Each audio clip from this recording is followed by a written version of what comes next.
ఇవాళ మనతో పాటు ఉన్నారు ప్రముఖ radiation oncologist doctor Rammohan Reddy గారు. వీరు 1994 నుండి ఇప్పటి వరకు దాదాపుగా 1,00,000కు పైగా క్యాన్సర్ పేషెంట్స్కి ట్రీట్మెంట్ అందించి వారికి ఇంకొక జీవితాన్ని అందించారనే చెప్పాలి. వీరికి 2016లో బ్రెస్ట్ క్యాన్సర్కి వీరు చేసిన సర్వీసెస్కి గిన్నీస్ వరల్డ్ రికార్డ్ని కూడా కైవసం చేసుకున్నారు. వారితో మాట్లాడి క్యాన్సర్ గురించి మనకు తెలియని ఎన్నో విషయాలు తెలుసుకుందాం. అండ్ ఎక్కువ మంది క్యాన్సర్ పేషెంట్స్ ఆంకాలజిస్ట్ దగ్గరికి 3rd స్టేజ్లో మాత్రమే వెళ్తున్నారు. ఎందుకు ఫస్ట్ స్టేజ్లో ఉన్నప్పుడే గుర్తించట్లేదు? ప్రికాషన్స్ తీసుకోలేక విఫలమవుతున్నామా? క్యాన్సర్ రేట్ రోజు రోజుకి ఎందుకు పెరుగుతుంది అనే అంశాలన్నీ వారితో మాట్లాడి తెలుసుకుందాం. నమస్కారం అండి. నమస్తే సురేఖ. ఎలా ఉన్నారు సార్? సార్, అసలు క్యాన్సర్ అంటే ఏంటి సార్? సింపుల్గా చెప్పాలి అంటే క్యాన్సర్ అంటే అనేక డిసీజుల్ని కలిపి, అనేక జబ్బుల్ని కలిపి ఒకే పేరు పెట్టేశారు. క్యాన్సర్ అంటే నార్మల్ కణజాలంలోనే ఒక చిన్న తేడా వస్తుంది. నార్మల్ కణజాలం మన శరీరంలో అనునిత్యం డివైడ్ అవుతూనే ఉంటుంది. 1, 2గా 2, 4గా విభజన చెందుతూనే ఉంటాయి. మన అవసరాలకు కావచ్చు, చిన్న చిన్న ఇంజురీస్ అయినప్పుడు మానడానికి కావచ్చు, ఇంకా గ్రోత్ గురించి కావచ్చు, ఇలాంటి కారణాలతో బాడీలో అన్ని కణాలు డివైడ్ అవుతూనే ఉంటాయి. మిలియన్స్ ఆఫ్ డివిజన్స్ మన జీవితకాలంలో అవి అండర్గో అవుతాయి. అయినప్పటికీ కూడా ఎక్కడా డీవియేషన్ రాకుండా ఉండగలగడమే విచిత్రం. ఒక చిన్న డీవియేషన్ వస్తే అందులో నుంచి క్యాన్సర్ వస్తుంది. కణజాలంలో విభజన చెందడంలో ఒక చిన్న తేడా నుంచి క్యాన్సర్ వస్తుంది. అలాంటి తేడాలు చాలాసార్లు మన శరీరంలో వస్తే కూడా మన శరీరంలోని ఇమ్యూనిటీ సిస్టమ్ వాటిని అనేక సార్లు చంపేస్తుంది. ఓకే. ఇలా చనిపోతున్న ఉండే కార్యక్రమంలో కొన్నిసార్లు ఒకటి మన ఇమ్యూనిటీ లోపం వల్ల కావచ్చు, అది ప్రిడామినెంట్గా ఉండడం కావచ్చు, మనం తీసుకునే స్మోకులు, ఆల్కహాల్ ఇలాంటి వాటి కారణంగా కావచ్చు, ఓ కణం తప్పించుకుంటుంది. ఓకే. ఆ తప్పించుకున్న కణం విపరీతమైన గుణాలను అక్వైర్ చేసుకుంటుంది. ఆ గుణాలు ఏంటంటే శరీరంలో ఏ రకమైన కణాలైనా అదే రకం కణానికి అంటి పెట్టుకుని ఉంటాయి. ఈ అంటి పెట్టుకునే గుణాన్ని పోగొట్టుకుంటాయి. ఓకే. సో అవి గాలిలో ధూళి కణాల్లాగా తేలియాడుతుంటాయి. అంటే రక్తంలో క్యాన్సర్ సెల్స్ విడిగా ప్రవహించేదానికి సిద్ధంగా ఉంటాయి. That is one. ఇంకొకటి, ఎక్కడైనా ఒక శరీర భాగంలో ఉండాల్సిన కణాలు అక్కడే ఉంటాయి, ఇంకో దగ్గర ఉండవు. ఒకవేళ పొరపాటున ఏదో కారణంతో వెళ్ళినా అవి నశించిపోతాయి. ఈ క్యాన్సర్ కణాలు వేరే ఎక్కడైనా పడ్డాక అవి పెరగడం స్టార్ట్ అవుతాయి. అదో గుణం.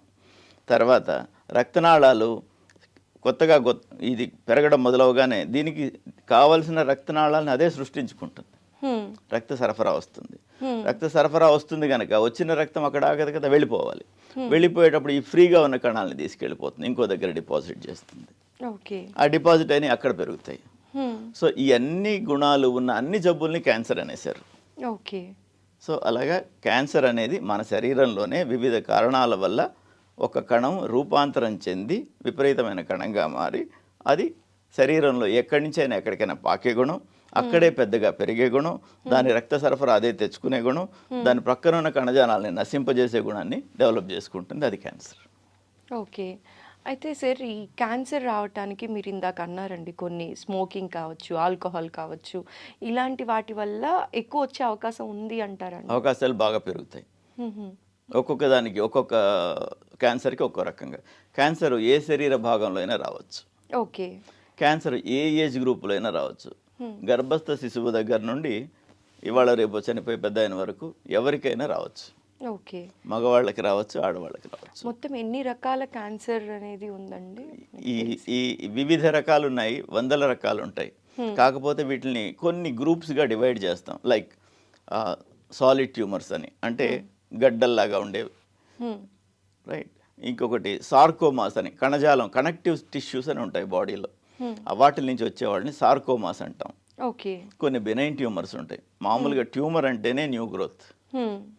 క్యాన్సర్ అంటే ఆ న్యూ గ్రోత్స్లో మ్యాలిగ్నెంట్ గ్రోత్, న్యూ గ్రోత్స్లో ఇలా పెరగడం, ఈ గుణాలన్నీ ఉన్నదాన్ని క్యాన్సర్ గ్రోత్ అంటాం. న్యూ గ్రోత్ అయినప్పటికీ తీసేస్తే పోయేదాన్ని బినైన్ గ్రోత్ అంటాం. ఓకే. గడ్డల్లో క్యాన్సర్ అయ్యే గడ్డలు ఉంటాయి, కానివి ఉంటాయి. ఓకే. అయితే సార్, ఇప్పుడు క్యాన్సర్ వచ్చింది అని ఇనిషియల్గా ఎలా తెలుసుకోవచ్చండి? క్యాన్సర్ వచ్చింది అని తెలుసుకోవడం మనం కొంత నాలెడ్జ్ గెయిన్ చేసుకొని మా మీడియాలో మీరందరూ ప్రచారం చేస్తుంటారు అవి మా బొట్టు వాళ్ళం కంఠశోష వచ్చేలా చెబుతూ ఉంటాం ఇవన్నీ విని కొంతవరకు సైంటిఫిక్గా కొంత ఆచరిద్దాం అనుకోవడం అంటే symptoms ఎట్లుంటాయి సార్? ముఖ్యమైనది ఏదైనా మన శరీరం తేడా ఉంటే వెంటనే డాక్టర్ని కలవడం చాలా ఇంపార్టెంట్. సో ఇలాంటి కొన్ని గుణాలలో కొన్ని కాషన్ సిగ్నల్స్ ఇది ఉంటే క్యాన్సర్ ఉండొచ్చు అనుకునేవి కొన్ని ఉన్నాయి. Okay, right. ఒక అల్సర్ ఎక్కడైనా ఉంది, అల్సర్ ఎక్కడైనా ఎవరికైనా రావచ్చు, పుండు పడుతుంది, ఓ వారం కాకపోతే 3 వారాలు 4 వారాల్లో మానిపోతుంది. అలా మానకుండా ఉంటే అదేంటని చూసుకోవాలి. ఓకే, ఏదైనా అల్సర్ వచ్చినప్పుడు. అది తర్వాత ఒక పుట్టుమచ్చ కానీ అట్లాంటిది ఏదైనా ఉంది, అది మామూలుగా సంవత్సరాల తరబడి అలాగే ఉంటుంది, ఉన్నట్టుండి అందులో మార్పు చెంది అది పెద్దదవడం, ఓకే, అది పుండుగా కావడం, ఇలాంటివి ఏదైనా జరిగితే చూసుకోవాలి. Okay, bowel or bladder habit change అంటాం. అంటే మోషన్ పోయే విధానం, మామూలుగా రెగ్యులర్గా పోయేవాళ్ళు ఇరెగ్యులర్ అవడం, రైట్. బ్లాడర్ చేంజెస్ కూడా, బ్లాడర్కి సంబంధించి యూరిన్ సరిగా వెళ్ళడం కానీ, ఎక్కువ వెళ్ళడం కానీ, ఇమీడియట్గా పోవాలనిపించడం కానీ, పోతే రాకుండా ఉండడం కానీ, ఇలాంటి ఏదైనా వస్తే కూడా చూసుకోవాలి. Okay, right. తర్వాత ఇండైజెషన్ లాంటిది, కొత్తగా ఇండైజెషన్, మామూలుగా మొదటి నుంచి ఉండేవాళ్ళు కొందరు ఉంటారు, డాక్టర్లకు చూపించుకొనే ఉంటారు, మందులు వాడుతుంటారు, వేరే ఏం లేదని ఎండోస్కోపీలు అవన్నీ చేసుకుని ప్రూవ్ చేసుకుంటారు, వాళ్ళు వేరే. అలా కాకుండా మిడిల్ ఏజ్ తర్వాత సడన్గా వచ్చేవాళ్ళు కంపల్సరీగా చూసుకోవాలి. ఓకే, ఇలాగా హోర్స్నెస్ ఆఫ్ వాయిస్, మనకందరికీ గొంతు రాపు అనేది సహజంగా వస్తుంది సర్ది చేసినప్పుడు, అలాంటిది ఒక వారం కాకపోతే 2-3 వారాల్లో తగ్గిపోవాలి. పోవట్లేదు, అది ఎందువల్ల తగ్గట్లేదని చూసుకోవాలి. ఓకే, ఇలాంటి గుణాలన్నింటినీ మనం ఏదైనా వచ్చినప్పుడు చూసుకోవడం. ఇంకొకటి discharge anywhere in the body. Normal ఏరియాస్లో కూడా కొంత డిశ్చార్జ్ వచ్చేది, అబ్నార్మల్ టైమింగ్స్లో రావడం కానీ, అబ్నార్మల్గా రావడం కానీ, ఇలాంటివి వస్తే చూసుకోవాలి. ఎనీవేర్ ఇన్ ద బాడీ, ఏ శరీర భాగంలోనైనా చిన్న గడ్డ కానీ గట్టితనం కానీ ఉంటే అది ఏంటని డాక్టర్ ద్వారా నిర్ధారణ చేయించుకోవాలి. ఇలాంటివి చేయించుకుంటే 100% మంది జబ్బుని అడ్వాన్స్ కాకముందే చూడగలుగుతారు. యాక్చువల్గా ఈ క్యాన్సర్ అనేది ఒక రకంగా చెప్పాలంటే ప్రివెంటబుల్, 100% ప్రివెంటబుల్. మనం కొనకుండా ఆగితే రాదు.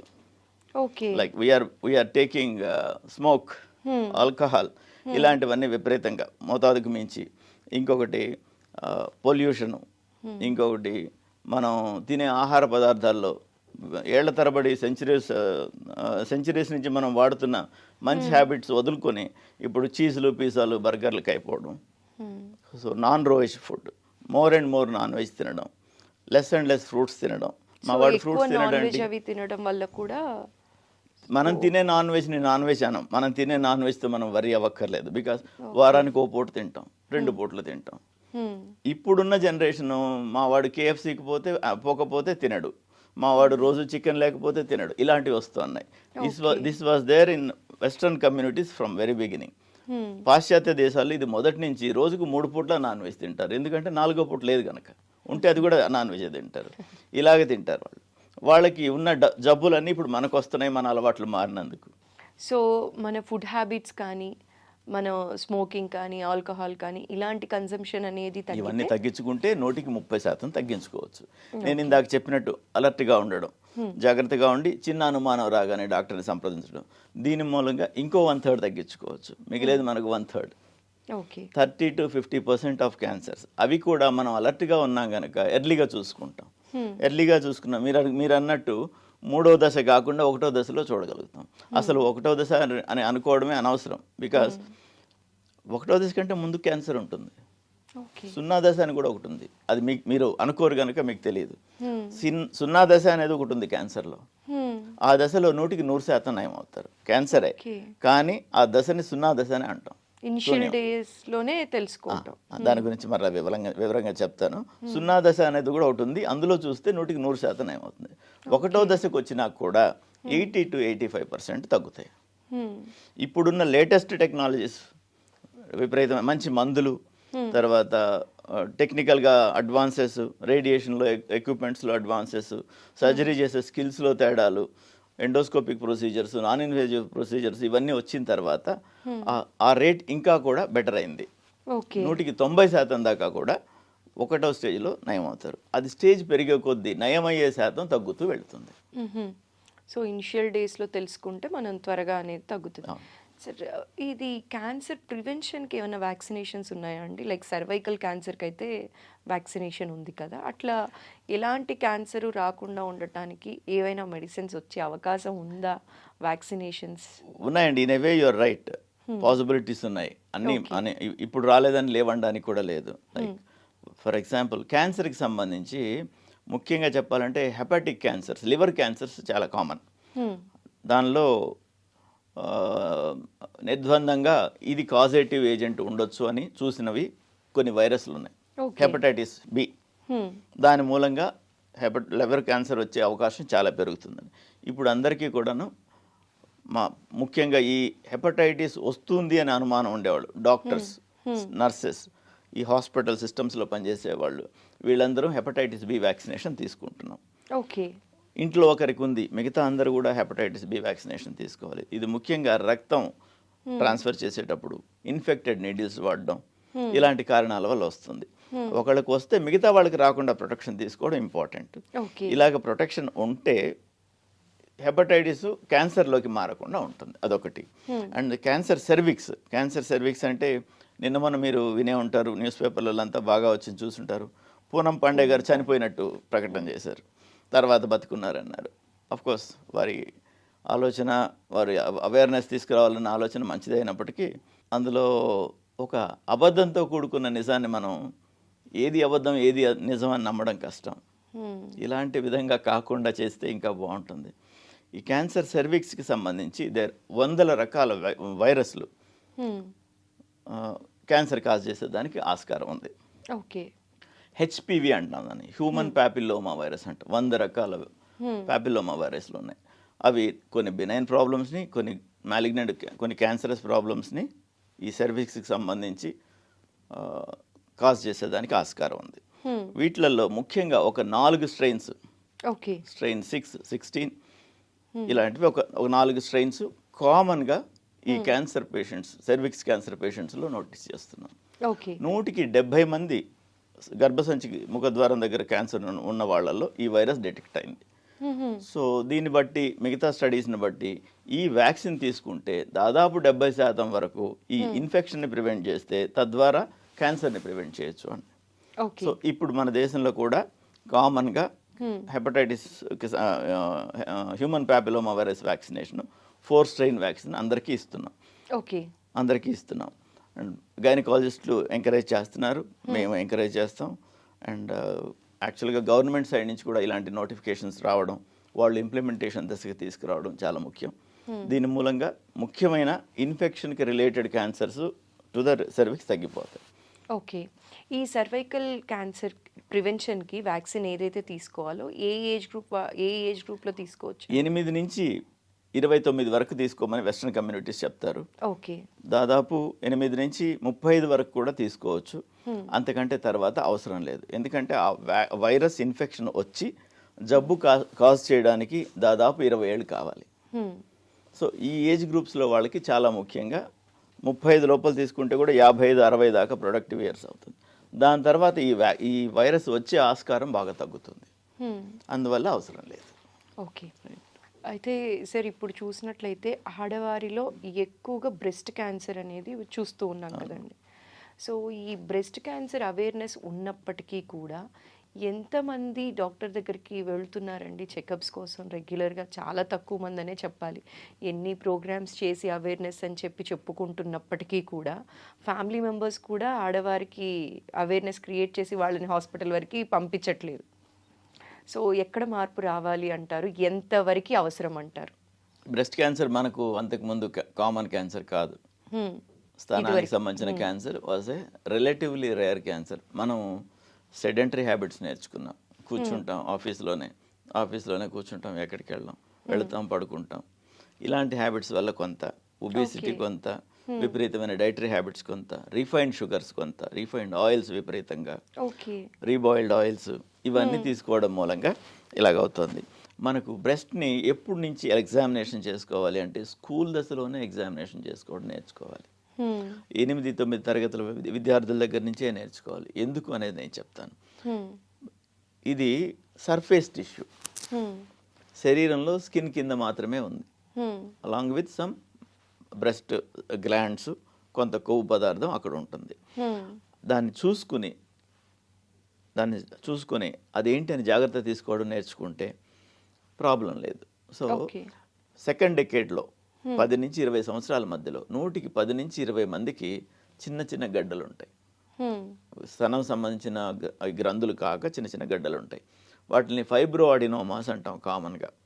ఈ ఫైబ్రో అడినోమాస్ చూసుకుంటే తీసి పడేస్తే పోతాయి. ఈ ఫైబ్రో అడినోమాస్ అలా వదిలేస్తే 10 నుంచి 15 సంవత్సరాలు 20 సంవత్సరాల తర్వాత క్యాన్సర్గా ట్రాన్స్ఫార్మ్ అవుతాయి. ఓకే.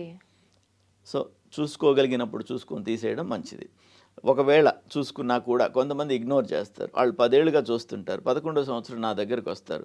అమ్మా ఇది మంచిది కాదు, ఇది తీసేసుకోవాలి, క్యాన్సర్గా మారుతుందని నేను చెప్తాను. పిచ్చోడ్లాగున్నాడు ఈ డాక్టర్, 10 ఏళ్ళుగా నాకుంది, నన్ను ఏం చేయలేదు, వచ్చాను కదా అని కోసేద్దాం, డబ్బులు తీసుకుందాం అనుకుంటున్నాడు అని అనుకోగలరు. ఓకే.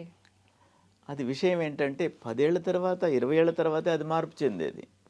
నువ్వు మొదలు చూసినప్పుడే తీసేస్తే చక్కగా తీసేయించుకుంటావు. మధ్యలో వచ్చేటప్పటికి 10 ఏళ్ళుగా ఉంది నాకు, అదేం కాదు, రైట్.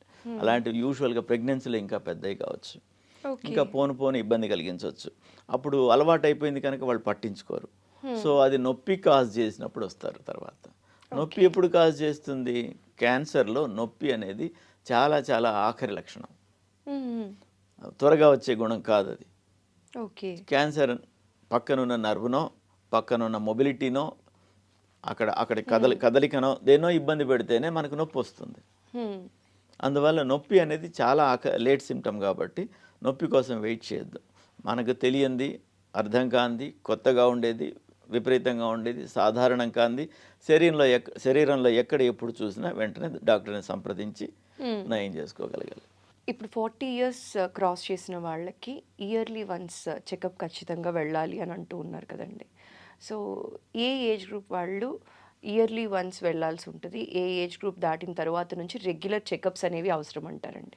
క్యాన్సర్కి స్క్రీనింగ్ అని అంటామండి. ఈ స్క్రీనింగ్ అంటే మెజారిటీ ఆఫ్ పీపుల్లో తక్కువ ఖర్చుతో చాలా వరకు డయాగ్నోస్ చేసే ఒక విధానాన్ని స్క్రీనింగ్ టెస్ట్ అంటాం. ఇంతమంది పాపులేషన్లో చేయడం చిన్న పని కాదు కనుక బాగా లిమిటెడ్గా బాగా తక్కువ ఖర్చుతో ఉండేవిగా చూస్తాం. అవి ఏజ్ ఒక్కొక్క దగ్గర ఒక్కొక్క రకంగా ఏజ్ నిర్ధారణ చేస్తారు. ఒక్కొక్క దేశం ఒక్కొక్క రకమైన నామ్స్ ఫాలో అవుతుంది. మేము 23-24 ఏళ్ల వయసులోనే క్యాన్సర్ సర్వీస్ చూసాం. మామూలుగా వాళ్ళు 30 years 35 years అంటారు. సో స్క్రీనింగ్ అనేది 35 years అనుకుంటే 23rd వచ్చే వాళ్ళని ఎక్కడ చూడాలి? సో ముఖ్యంగా చెప్పాలంటే వన్స్ మెరైటల్ లైఫ్ స్టార్ట్ అయినాక 2-3 సంవత్సరాలకంతా ప్యాప్స్మియర్ అనేది తప్పనిసరిగా ఒకసారి చేయించుకోవాలి. అందులో అబ్నార్మాలిటీస్ ఉంటే ఎవ్రీ ఇయర్ చేయించుకోవాలి. అన్నీ నార్మల్గా ఉంటే ఎవ్రీ 2-3 yearsకి ఒకసారి చేయించుకుంటే సరిపోతుంది. బ్రెస్ట్కి సంబంధించింది క్లినికల్ ఎగ్జామినేషను, కాకపోతే ఇంకా చిన్న వయసులోనే సెల్ఫ్ ఎగ్జామినేషన్ అని ఉంటుంది. ఆ సెల్ఫ్ ఎగ్జామినేషన్ అనేది వాళ్ళ సైన్స్ టీచర్లు నేర్పించడం, వాళ్ళ సైన్స్ టీచర్స్ మా బట్టి వాళ్ళని అప్రోచ్ అయ్యి నేర్చుకోవడం. ఆ సెల్ఫ్ ఎగ్జామినేషన్లో ఏంటంటే బ్రెస్ట్ ఎలా ఉంటుంది అనే ఇంప్రింట్ వాళ్ళ బ్రెయిన్లో ఉండిపోతుంది. నా బ్రెస్ట్ ఇలా ఉంటుంది అని వాళ్ళు చెప్పగలుగుతారు. చెప్పుకుని చిన్న ఎగ్జామినేషన్ చేసే విధానం అది పెద్ద కష్టమైంది కాదు. 2-3 సార్లకంతా వాళ్ళకి అలవాటు అవుతుంది. అది చేయడం ద్వారా అవుతుంది. దాని తర్వాత స్క్రీనింగ్కి వచ్చేటప్పటికి clinical examination child bearing age రాగానే వాళ్ళ గైనకాలజిస్ట్ ఫస్ట్ చేసి తీరాలి. చేయడం ద్వారా ఎక్కడైనా ఏదైనా ఉంటే వారు నోటీస్ చేసి, పేషెంట్ మిస్ అయినా వాళ్ళు నోటీస్ చేసి దాన్ని అడ్రస్ చేస్తారు. తర్వాత మామూలుగా మ్యామోగ్రామ్ అని ఒక టెస్ట్ చేస్తాం.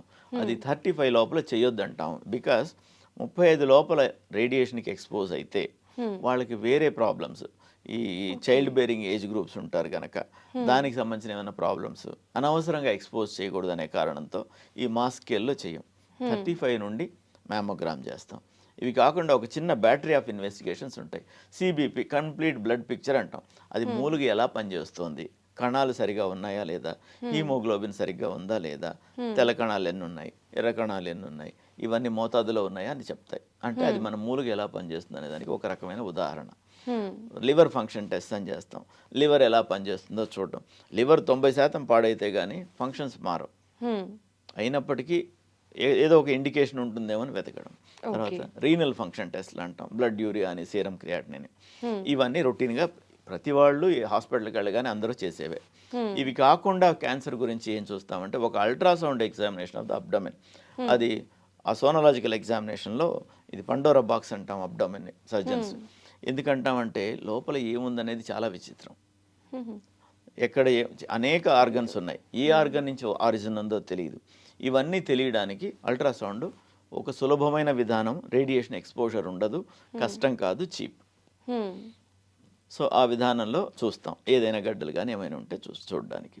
తర్వాత ఎప్పుడైనా ఏదైనా డిశ్చార్జెస్ ఉంటే చూసుకోగలగడం, రైట్. అండ్ ఎనీ టైం మోషన్లో ఏమైనా బ్లడ్ కానీ యూరిన్లో ఏమైనా బ్లడ్ కానీ వస్తే అది ఎందువల్ల అనేది చూసుకోగలగడం. ఈ వీటి కోసం అక్కల్ట్ బ్లడ్ అని చేస్తాం. మోషన్లో అక్కల్ట్ బ్లడ్ ముఖ్యంగా ఆ ఫ్యామిలీలో కోలానికి సంబంధించిన ప్రాబ్లమ్స్ ఉండే వాళ్ళకి అది చాలా ఇంపార్టెంట్.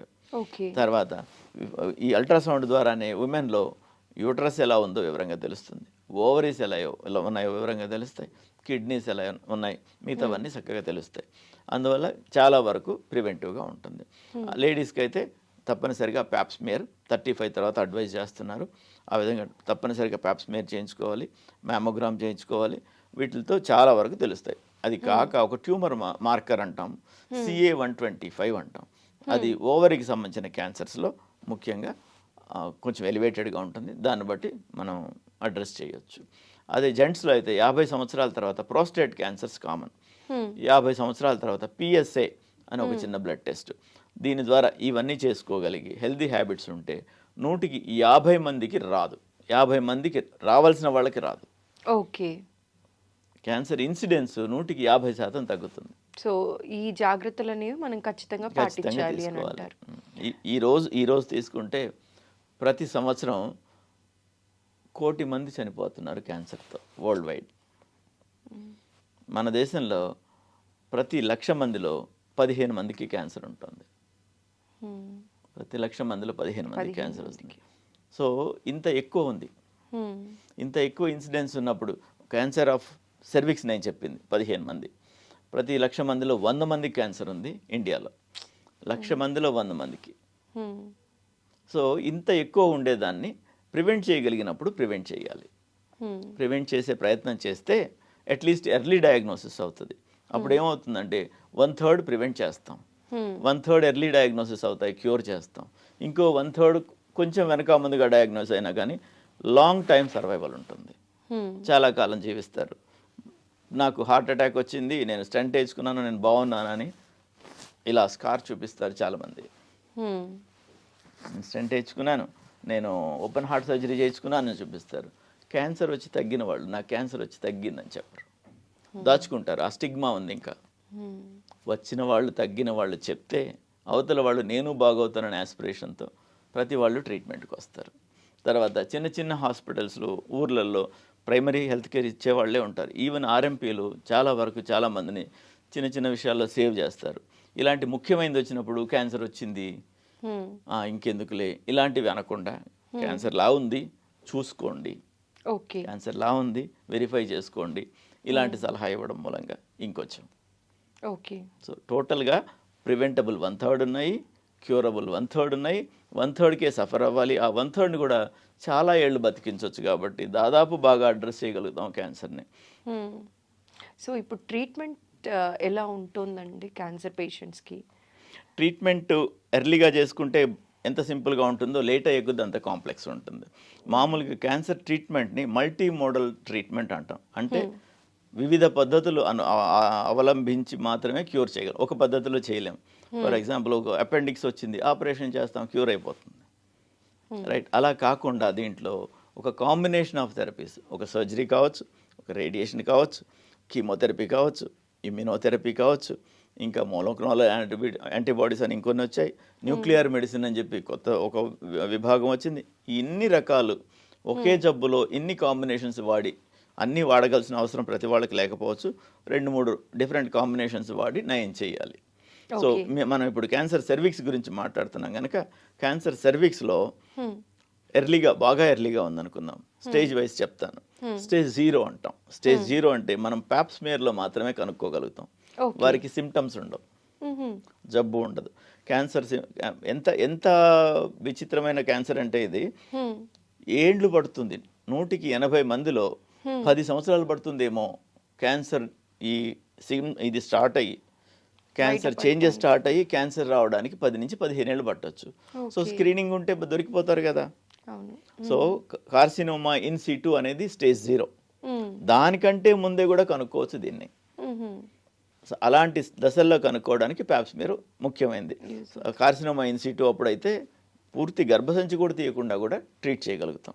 Okay, right. దాని తర్వాత ఫస్ట్ స్టేజ్కి వచ్చి ఇక్కడంతా 100% క్యూర్. ఫస్ట్ స్టేజ్కి వచ్చింది అనుకుందాం, 80%కి పడిపోతుంది ఆ క్యూర్ రేట్ అనేది. ఓకే, ఫస్ట్ స్టేజ్కి వస్తే వయసును బట్టి వాళ్ళ ఇదిని బట్టి సర్జరీ కానీ రేడియేషన్ కానీ ఇచ్చి నయం చేస్తాం. ఓకే, స్టేజ్ 2కి వెళితే ప్రిఫరబుల్లీ రేడియేషన్కి వెళ్తాము పెద్దవాళ్ళు అయితే. చిన్నవాళ్ళు అయితే సర్జరీ చేసి ఆ మార్జిన్స్లో ఏమైనా జబ్బు ఉందా, నోట్స్లో ఇంకెక్కడైనా జబ్బు ఉందా, ఇంకేమైనా అవసరం ఉందా అనే దాన్ని బట్టి రేడియేషన్ కూడా యాడ్ చేస్తాం. అండ్ రేడియేషన్ డైరెక్ట్గా చేయగలిగితే కూడా తగ్గిపోతుంది పెద్దవాళ్ళకి. అందుకని ప్రిఫరబుల్లీ రెండు రకాల ఎక్స్పోజ్ చేయడం దేనికని ప్రిఫరబుల్గా సర్జరీ చేస్తాం. స్టేజ్ 3లో కూడా క్యూరబుల్ డిసీజు, టోటల్ క్యూర్ కాదు, ఆ క్యూర్ పర్సంటేజ్ తగ్గుతూ వస్తుంది. స్టేజ్ 3 అంటే బోన్స్ దాకా కూడా పాకిపోయి ఉంటుంది, బోన్స్ లోపలికి వెళ్ళదు, బోన్స్ దాకా కూడా అయినప్పటికీ తగ్గుతుంది. రేడియేషన్ ద్వారా చికిత్స చేస్తాం. ఆ రేడియేషన్ 2 రకాలుగా ఉంటుంది. ఒకటి ఎక్స్టర్నల్ బీమ్ రేడియేషన్ అని బయట నుండి ఇస్తాం. తర్వాత ఇంటర్నల్ రేడియేషన్ అంటాం, లేదంటే బ్రాకీథెరపీ అంటాం. దాన్ని యూటరస్లోను వజైనల్ ఇదిలోను ఆ ఏరియాలలో ఎక్కడైతే జబ్బు ఆరిజిన్ ఉందో ఆ ఏరియాలో హయ్యర్ డోసెస్, బాడీకి వేరే సైడ్ ఎఫెక్ట్స్ ఏం రాకుండా అక్కడ ఎక్స్ట్రా డోస్ ఆఫ్ రేడియేషన్ ఇచ్చి పూర్తిగా నయం చేయగలుగుతాం. స్టేజ్ 4A అంటాం. స్టేజ్ 4A అంటే ముందున్న బ్లాడరో వెనుకున్న యూటరసో ఇన్వాల్వ్ అయ్యి, వెనుకున్న రెక్టమో ఇన్వాల్వ్ అవుతాయి. మూత్రం సంచి కానీ మోషన్ పోయే పేగు కానీ ఇన్వాల్వ్ అవ్వచ్చు. అవి కూడా పెల్విక్ ఎక్సెంట్రేషన్ లాంటి సర్జరీస్ చేసి అడిషనల్ ట్రీట్మెంట్స్ ఇచ్చి లాంగ్ సర్వైవల్స్ తీసుకొచ్చేదానికి ఆస్కారం ఉంది. అయినప్పటికీ అంత లాంగ్ సర్వైవల్స్, క్యూర్స్ అనేవి నాట్ పాసిబుల్. అందుకని ఎర్లీగా చూసుకోవడం. ఈ కార్సినోమా ఇన్ సిటులోనే చూడాలి. చూస్తే 100% ఒకటో స్టేజ్ అన్నా చూసుకోవాలి, 180% ఇలాగ నయమయ్యే అవకాశాలు ఉంటాయి. ఇప్పుడు అడిషనల్ కీమోథెరపీ ద్వారా అడిషనల్ బెనిఫిట్స్ కూడా తీసుకొస్తున్నాం. అయితే ఇప్పుడు బ్రెస్ట్ క్యాన్సర్కి కూడా ట్రీట్మెంట్స్, బ్రెస్ట్ గురించి ఇందాక మాట్లాడుతున్నారు, మనం మాటల్లో డీవియేషన్ తీసుకున్నాం. బ్రెస్ట్ క్యాన్సర్ ఈ స్క్రీనింగ్లో చూసుకోవడం, దాని తర్వాత మ్యామోగ్రామ్లో తెలుసుకోవడం, దాని తర్వాత వాళ్ళని మా దగ్గరికి పేషెంట్ ఎవరైనా వస్తే వాళ్ళకి ట్రీట్మెంట్ ఇచ్చేటప్పుడు వాళ్ళకి రిలేటెడ్ వాళ్ళందరికీ కూడా ఎడ్యుకేట్ చేసి పంపిస్తాం. ముఖ్యంగా బ్రెస్ట్ క్యాన్సర్ వచ్చింది, తల్లిదండ్రులు చూసుకోండి, మేనత్తలు చూసుకోండి, సిబ్లింగ్స్ చూసుకోండి అని అందరికీ చెప్తాం. That possibility is there in small percentage. ఆ స్మాల్ పర్సెంటేజ్కి ఎక్స్ట్రా కాషన్ ఇవ్వకపోతే కనుక్కోలేరు కదా, ఆ స్మాల్ పర్సెంటేజ్కి ఎక్స్ట్రా కాషన్ ఇవ్వడం. కొంతమంది ఫ్యామిలీస్లో కూడా ఉండొచ్చు, ఆ పర్సెంటేజ్ 1 to 2% ఉంటుంది. వాళ్ళకి జెనెటిక్ అసే కూడా చేస్తాం. నెక్స్ట్ జనరేషన్కి వస్తుందా, ఇంకేమైనా వచ్చే ఆస్కారం ఉందా అని చూసుకునే దానికి కూడా ఆస్కారం ఉంది. ఇది యూజువల్గా ఒక ట్రయాడ్ లాగా ఉంటుంది. ఓవరీ క్యాన్సర్, పెద్దపేగుకి సంబంధించిన క్యాన్సర్, బ్రెస్ట్కి సంబంధించిన క్యాన్సర్, ఈ 3 ఒకటి ఉన్న వాళ్ళకి ఇంకోటి కూడా ఉండే ఆస్కారం ఉంటుంది. కాబట్టి ఈ 3 సిస్టమ్స్ని ఒకటి ఉన్నప్పుడు మిగతావన్నీ కూడా వాళ్ళ చుట్టాలందరిలో కూడా చూసుకోమని చెప్తాం.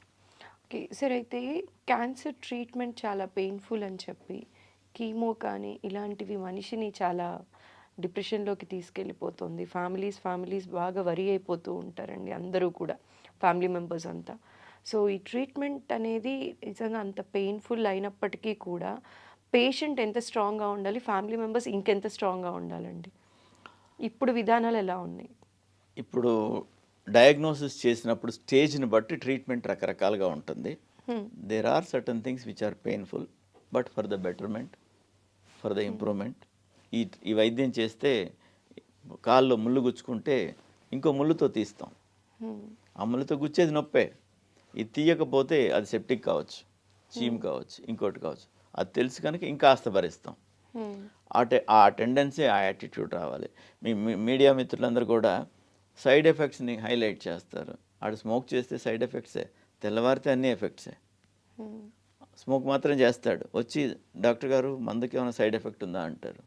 మందుకి సైడ్ ఎఫెక్ట్స్ అన్నీ చూసుకొని మీకు ఇస్తాం. మందు వల్ల లాభ నష్టాలు బేరీజ్ వేసుకున్న తర్వాత మీ వైపు అది బెండ్ అయితేనే మీకు ఇస్తాం. రైట్. అది అయిన తర్వాత ఇప్పుడు కీమోథెరపీ అంటాం. కీమోథెరపీలో విపరీతమైన మందులు ఇస్తాం, బాగుంది. అది నార్మల్ సెల్స్ మీద కూడా అంతో ఇంతో ఎఫెక్ట్ పడుతుంది. క్యాన్సర్ కణాలు మాత్రమే ట్రీట్ చేసేదానికి మందులు రాలేదు. ఇప్పుడు మోనోక్లోనల్ యాంటీబాడీస్ అనేవి వస్తున్నాయి. అవి ఇంకా అంత బాగా వాడే స్థాయికి రాలేదు, తక్కువగా వాడుతున్నాం. అండ్ ప్రతిదానికి అది మోనోక్లోనల్ యాంటీబాడీ డిటెక్ట్ చేస్తే కానీ ట్రీట్ చేయలేం. అది ఉందా లేదా చూసుకోవడం ఇవన్నీ పెద్ద ప్రాసెస్. ఇప్పుడున్న ట్రీట్మెంట్లో సైడ్ ఎఫెక్ట్స్ కొంతవరకు ఉంటాయి. ఫర్ ఎగ్జాంపుల్, ఇది వేగంగా విభజన చెందే కణాలన్నీ కీమోథెరపీ ఎఫెక్ట్ చేస్తుంది. ట్యూమర్ సెల్స్ వేగంగా విభజన చెందుతాయి, అవి చనిపోతాయి, బాగానే ఉంది. దాంతోపాటుగా మన హెయిర్ ఫాలికల్స్ కూడా ఈరోజు షేవ్ చేసుకుంటే రేపు పొద్దున్న షేవ్ చేసుకోకపోతే గడ్డం మాసినోడు అంటారు. నేను చేసుకోవాలి అంటే ఒక కణం ఒక 250 రెట్లు దాన్ని మల్టిప్లై చేస్తే ఒక పెన్తో పెట్టిన డాట్ లాగా మనకు కనిపిస్తుంది. అంటే ఒక డాట్లో 250 కణాలు ఉంటాయి. అలాంటివి ఎన్నైతే 1 మిల్లీమీటర్ ఆఫ్ హెయిర్ వస్తుంది రేపు తెల్లారే లోపల, అంత డివిజన్ నడుస్తుంది. సో అలాగా ర్యాపిడ్గా డివైడ్ అయ్యేవి మ్యూకోజల్ సర్ఫేసెస్ అంటాం. నాలుక కావచ్చు అండ్ లోపల ఇంటెస్టైన్ లోపల ఉండే సర్ఫేసెస్ అవన్నీ కూడా ర్యాపిడ్గా డివైడ్ అవుతుంటాయి. వాటి మీద ఎఫెక్ట్ ఉంటుంది, హెయిర్ ఫాలికల్ మీద ఎఫెక్ట్ ఉంటుంది, నెయిల్ బెడ్ మీద ఎఫెక్ట్ ఉంటుంది. అవన్నీ చిన్న చిన్నవి, అవన్నీ రివర్సిబుల్, అవన్నీ టెంపరీ.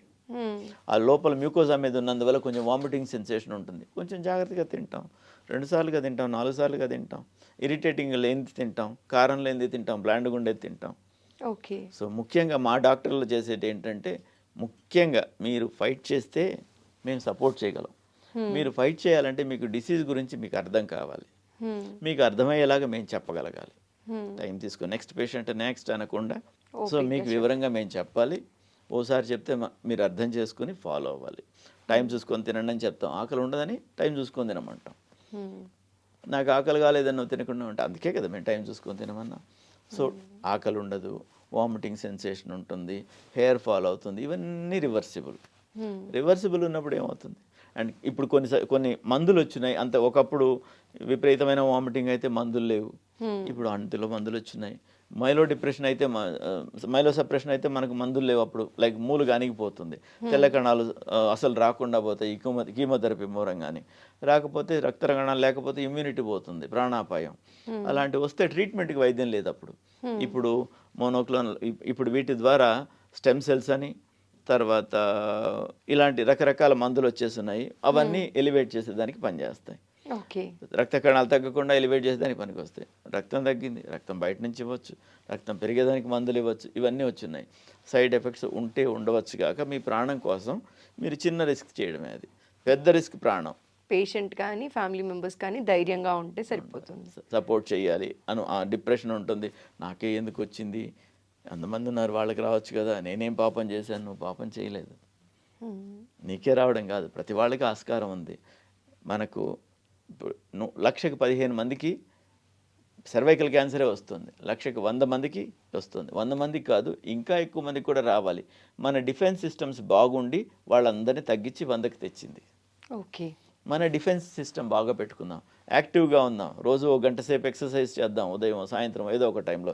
ఎప్పుడు కాకపోతే బాత్రూమ్కి వెళ్ళేటప్పుడైనా కాసేపు జాగింగ్ చేసి వెళ్దాం, హెల్దీ ఫుడ్ తిందాం, మసాలాలు తగ్గించుకుందాం, వెజిటబుల్స్ ఎక్కువ తిందాం, ఫ్రూట్స్ ఎక్కువ తిందాం. ఇలాంటివి చేస్తే తప్పనిసరిగా క్యాన్సర్ వచ్చే అవకాశం బాగా తగ్గుతుంది. ఓకే సార్, చాలా ఇన్ఫర్మేషన్ ఇవాళ మా ప్రేక్షకులకి చెప్పారండి. చివరిగా ఆడవారికి బ్రెస్ట్ క్యాన్సర్ బారిన పడకుండా స్క్రీనింగ్ గురించి కానీ, ఎర్లీగా ఎలా డిటెక్ట్ చేయాలి అన్న విషయం గురించి కానీ మా ప్రేక్షకులకి మీరు చెప్పే మాట, సలహా అండి. క్లినికల్ ఎగ్జామినేషన్ చేయించుకోవాలండి, వయసుకు సంబంధించి చూసుకునే విధంగా. అండ్ చిన్న గడ్డ నోటీస్ చేసినా కానీ మీరు మీ డాక్టర్ని కలిసినప్పుడు మాకు సెల్ఫ్ ఎగ్జామినేషన్ ఆఫ్ బ్రెస్ట్ నేర్పించండి అని అడిగి నేర్చుకోండి. ఓకే, అందరూ టైం తీసుకొని నేర్పించరు కనుక అడిగి టైం సెల్ఫ్ ఎగ్జామినేషన్ ఎలా చేయాలి అని చూసుకుని అలా చేయాలి. సెల్ఫ్ ఎగ్జామినేషన్ ఆఫ్ బ్రెస్ట్ అదొక్కటి నేను చెప్తానండి, ఫాలో అయినంత వరకు ఫాలో అవ్వండి. కాలర్ బోన్ ఉంటుంది, డ్రాప్ ఏ లైన్, ఒక స్ట్రైట్ లైన్ ఇమాజినరీగా గోయింగ్ త్రూ ద నిప్పుల్, అలా ఒక స్ట్రైట్ లైన్ అనుకోండి. And drop a line horizontally passing through both the nipples. Okay, so ఇలా చేసినందువల్ల 4గా డివైడ్ అయిపోతుంది ప్రతి బ్రెస్ట్. 4గా అయినాక ఒక్కొక్క పార్ట్ని ఇలాగ రోల్ చేసి చూడాలి, ఎందుకంటే ఇది సెన్సిటివిటీ తక్కువ ఉన్న ఏరియా, పామ్ అంటాం. ఓకే, పామ్ ఆర్ సర్ఫేసెస్ అదే ఇక్కడ పట్టుకుంటే పాల ఉత్పత్తి గ్రంథులన్నీ గడ్డలాగా తగులుతాయి. ఇది చాలా సెన్సిటివ్ ఏరియా. సో ఇక్కడ తాకితే గడ్డ అయితే మాత్రమే గడ్డలా తెలుస్తుంది, మిగతావన్నీ డిసప్పియర్ అయిపోతాయి. ఇలాగ రోల్ చేసుకుంటూ 4 భాగాలు చూడాలి. నిప్పుల్ స్క్వీజ్ చేసి ఏమైనా డిశ్చార్జ్ వస్తుందా, తెల్లగా కానీ ఎర్రగా కానీ ఏమైనా వస్తుందా. పాలు వచ్చే టైం పసిబిడ్డ తల్లులకి అయితే తప్పితే రావడానికి లేదు. వేరే ఏ డిశ్చార్జ్ వచ్చినా కానీ ఏ టైంలో వచ్చినా కానీ చూపించుకోవాలి. అదొకటి. 4 వైపులా అలా చూసుకున్న తర్వాత రెండో వైపు కూడా అలా చూసుకోవాలి. కుడి వైపు ఎడం చేత్తో, ఎడం వైపు కుడి చేత్తో చూసుకోవాలి. దాని తర్వాత ఆంపిట్ అగెయిన్స్ట్ ద ఈ చేతి బోన్ వైపుకి ఇలాగ రోల్ చేసి చూడాలి. అదేవిధంగా చెస్ట్ వాల్ సైడ్కి ఇలా రోల్ చేసి చూడాలి. ఇక్కడ ముందుకి ఒక ఫోల్డ్ లాగా ఉంటుంది, యాంటీరియర్ ఫోల్డ్ ఆఫ్ ద యాక్సిలా అంటాం. అది ఒక సైడ్ ఈ చెయ్యి సపోర్ట్, బొటనవేలు సపోర్ట్ ఇచ్చి రెండవ వైపు నుంచి రోల్ చేసి చూడాలి. అదేవిధంగా వెనక వైపు కూడా ఇలాగా 4 వైపులు. ప్రిఫరబ్లీ నెలలో 5వ రోజు మీకు పీరియడ్స్ అయిన తర్వాత 5వ రోజు బ్రెస్ట్ టిష్యూ సైజు మినిమం ఉంటుంది. ఓకే. కాస్త మెదువుగా మృదువుగా ఉంటుంది, గట్టిగా ఉండదు. ఎగ్జామినేషన్కి అనువైన రోజు 1వ తారీఖు పీరియడ్స్ వచ్చేవాళ్ళు అయితే 2, 3, 4, 5 తారీఖుల్లో పీరియడ్స్ ఉంటాయి. పీరియడ్స్ ఉన్నా లేకున్నా 5వ తారీఖు నాడు మనం చూసుకోవాలి. పీరియడ్స్ వచ్చిన 5th డే ఆ రోజు లీస్ట్ సైజులో బ్రెస్ట్ ఉంటుంది. పీరియడ్స్కి ముందు బాగా టర్జిడ్గా మ్యాక్సిమం సైజులో ఉంటుంది. వాళ్ళకి ఎవ్రీ సైకిల్లో ఇంత చేంజెస్ అవుతున్నాయి. అందుకనే బ్రెస్ట్ క్యాన్సర్ అంత కామన్. ఓకే. కణజాలం పెరుగుతుంది, అందులో నీళ్ళ కంటెంట్ పెరుగుతుంది, మెత్తగా ఉండాల్సిన టైంలో మెత్తగా ఉంటుంది, టర్జిడ్గా అవుతుంది. అండ్ హార్మోనల్ ఇన్ఫ్లుయెన్సెస్ చాలా ఉంటాయి, ఈస్ట్రోజన్స్, ప్రొజెస్ట్రాన్స్, వాటి ఎఫెక్ట్స్ చాలా ఉంటాయి. అందుమూలంగా విపరీతమైన చేంజెస్ వల్లనే అక్కడ అంత కామన్గా క్యాన్సర్ వస్తుంది. మగవాళ్ళలో కూడా బ్రెస్ట్ క్యాన్సర్ వస్తుంది. మగవాళ్ళల్లో బ్రెస్ట్ క్యాన్సర్ వస్తుంది, కానీ వీళ్ళకి వచ్చే దానిలో కంపేర్ చేస్తే ఒక 1 to 2% ఉంటుంది ఫీమేల్తో. Because when you compare with the breast tissue of women, వీళ్ళది 1 to 2% ఉంటుంది. It is small button like tissue for men which is rudimentary breast. Okay. అందులో రావచ్చు, ఉంది కనుక ఆ టిష్యూ ఉంది కనుక రావచ్చు. సో వాల్యూమ్ ఎక్కువ కనుక పర్సంటేజ్ ఎక్కువ, వాల్యూమ్ తక్కువ కనుక పర్సంటేజ్ తక్కువ. ట్రీట్మెంట్ కూడా సేమ్. ఇది male breast cancer is also well known common entity. My God. So ఇలాగ చూసుకోవడం ద్వారా వాళ్ళు త్వరగా మా దగ్గరికి రావచ్చు, ట్రీట్ చేయగలుగుతాం. Okay. Thank you so much sir. చాలా కన్ఫ్యూజన్స్కి ఇవాళ చెక్ పెడుతూ చాలా ఇన్ఫర్మేషన్ ఇవాళ మా ప్రేక్షకులకి అందించినందుకు మరోసారి స్పెషల్గా థ్యాంక్ యూ అండి. నమస్కారం. థ్యాంక్ యూ అమ్మా.